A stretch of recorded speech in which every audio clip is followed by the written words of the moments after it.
আনন্দপুরে বারে তাণ্ডবে আরো গ্রেফতার। বারে হামলার ঘটনায় গ্রেফতার আরো 2। আর এই নিয়ে আনন্দপুরের ঘটনায় পুলিশের জালে মূল অভিযুক্ত সহ 9। আরো একবার আপনাদের জানিয়ে রাখি, আনন্দপুরে বারে তাণ্ডবে আরো গ্রেফতার।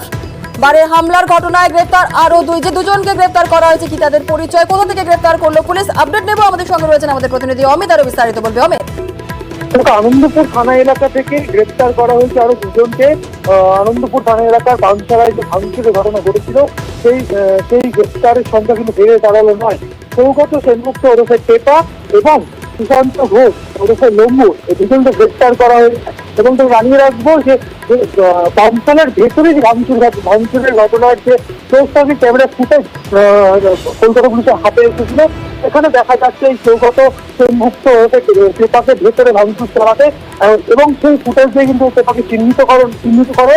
অন্যদিকে বাইরে যে গাড়ি ভাঙচুরের ঘটনাগুলো ঘটেছিল তাতে সুশান্ত ঘোষকে দেখা যেত তার সাথে বিভিন্ন গাড়ি ভাঙছিল, এবং তারও ক্লোজারি ক্যামেরা ফুটেজ চিহ্নিত করা হয়েছে এবং তাদেরকে গ্রেপ্তার করা হয়েছে এবং ভিতরে আজকে আলিপুর আদালতে পেশ করে নিজেদের হেফাজতে নেবে পুলিশ। বেশ, ধন্যবাদ অমিত।